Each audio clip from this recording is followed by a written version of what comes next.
여러분 안녕하십니까? 오늘 새벽 연제구 거제동의 한 주택에서 불이 나 60대 노인이 숨졌습니다. 불은 크지 않았지만 혼자 살면서 거동까지 불편해 미처 피신하지 못한 것으로 보입니다. 최근 주택 화재로 인한 사망자 중 절반이 60세 이상의 고령층으로 집계되고 있습니다. 현지호 기자가 보도합니다. 집안 곳곳에 검은 그을음이 번졌습니다. 화마가 지나간 자리엔 시꺼먼 잿더미만 남았습니다. 오늘 오전 5시 20분쯤 연제구 거제동의 한 3층 주택 1층에서 불이 났습니다. 방 안에선 68살 유모 씨가 홀로 숨진 채 발견됐습니다. 많이 방에서 나와가지고 저기 막 끄실기도 했잖아요. 창문에. 그래갖고 사람들이 다 나와서 이제 보니까 뭐 소방서 뭐 다 나와가지고. 화재가 난 현장입니다. 불은 10여 분 만에 진압됐지만 고인의 거동이 불편해 참사를 피할 수는 없었습니다. 사고가 난 건물은 재개발을 앞두고 있어 유 씨 외에 다른 거주자가 없었습니다.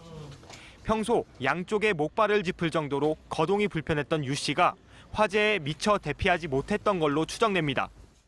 소방대가 처음 도착 시 문이 잠겨져 있어서 지렛대를 이용하여 강제 문을 개방하였고 내부에는 불꽃이 조금 있었고. 지난 5년간 부산에서 일어난 주택 화재는 모두 2,200여 건. 41명의 사망자 중 절반에 가까운 20명이 60대 이상 노년층이었습니다. 노인들은 거동이 불편한 데다 열악한 주거 환경에 처한 경우가 많아 화재 취약계층으로 분류되는 만큼 화재 경보기 설치 지원 등 정책적 고민이 필요해 보입니다. MBC 뉴스 현지호입니다. 네, 겨울철 헌혈자 수가 줄어들면서 혈액 수급이 위기 상황임을 알려주는 관심 경보가 내려졌습니다.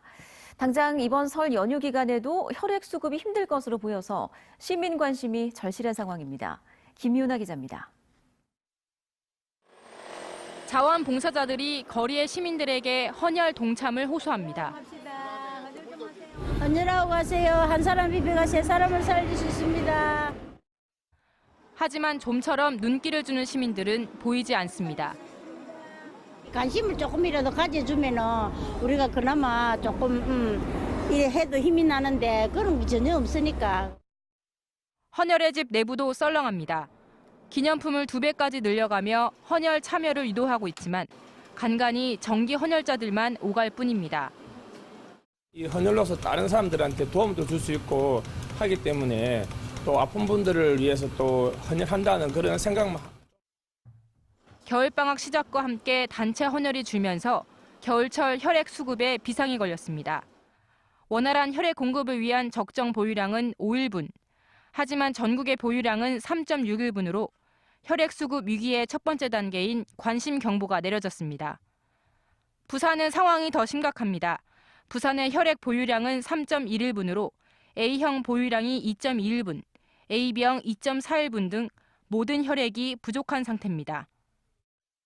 지금 설 전후로 이제 혈액량이 많이 부족하기 때문에 직접적으로 환자들이 많이 지금 힘든 상황이 있기 때문에 헌혈이 좀 많이 필요한 상황입니다. 지난해 부산의 헌혈자 수는 당초 목표액의 86%에 그친 21만 3천여 명으로 혈액 수급의 상당 부분을 차지해왔던 10대와 20대가 전년보다 14% 줄었습니다. 헌혈은 시민 한 명이 한 번씩만 해도 정말 큰 도움이 됩니다. 혈액 수급에 빨간불이 켜진 이번 겨울, 시민들의 관심과 참여가 그 어느 때보다도 절실합니다. MBC 뉴스 김인아입니다. 네, 깨끗한 수돗물 확보 문제. 이거 부산 시민의 30년 수건입니다. 현 정부 들어 이젠 이 수건이 풀리나 했는데 물 문제 해결을 위한 환경부의 중간 용역 발표가 미뤄지는 등 어째 분위기가 심상치가 않습니다. 부산 시민단체들이 오늘 기자회견을 갖고 이 낙동강 물 문제를 이번 총선의 최우선 정책으로 이슈화하겠다고 밝혔습니다. 조재형 기자입니다. 낙동강 유역 내 산업단지는 2001년 102개에서 2017년 241개로 2배 이상 증가했습니다. 수질 개선 요구에도 오히려 증가한 건 2007년부터 시행된 수질 오염 총량제 때문입니다. 하천의 수질 목표를 정한 뒤 이 한도 안에서 공장 건축 등 개발 행위를 할 수 있게 했는데 문제는 환경 기초 시설을 설치하면 부하량을 줄인 걸로 인정받아 그만큼 개발이 더 허용되는 겁니다.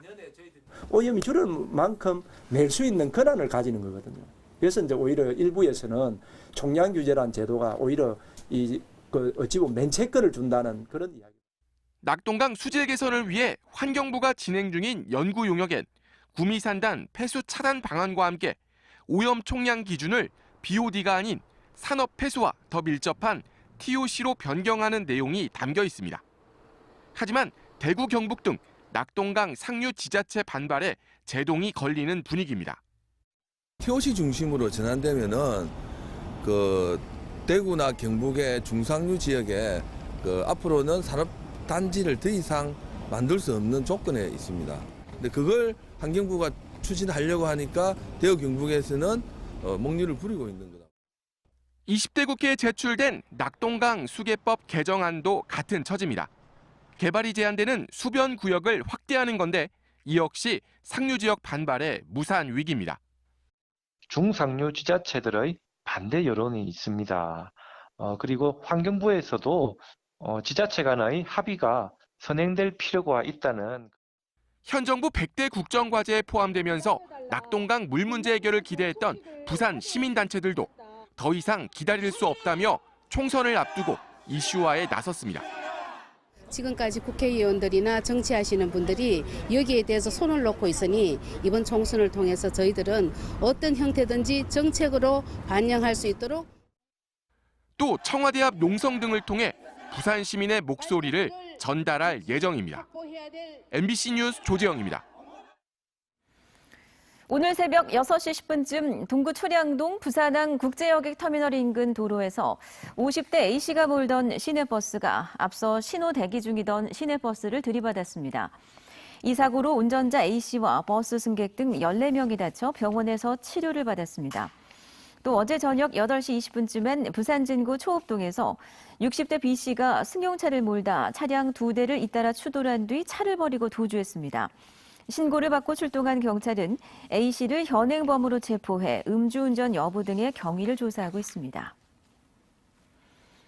설 차례용품 가격이 전통시장이 대형마트보다 24.7% 저렴하다는 조사 결과가 나왔습니다.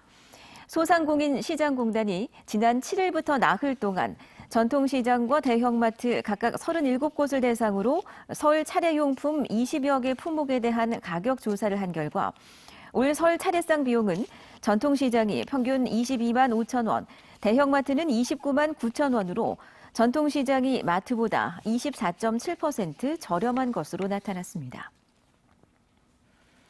르노 삼성차의 지난달 생산 내수 수출 등의 실적이 석 달째 전년도에 비해서 감소한 것으로 나타났습니다.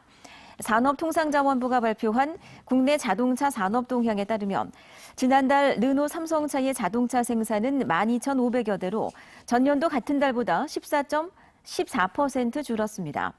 같은 기간 내수 판매량과 수출도 각각 7.6%와 8.8% 감소한 것으로 조사됐습니다.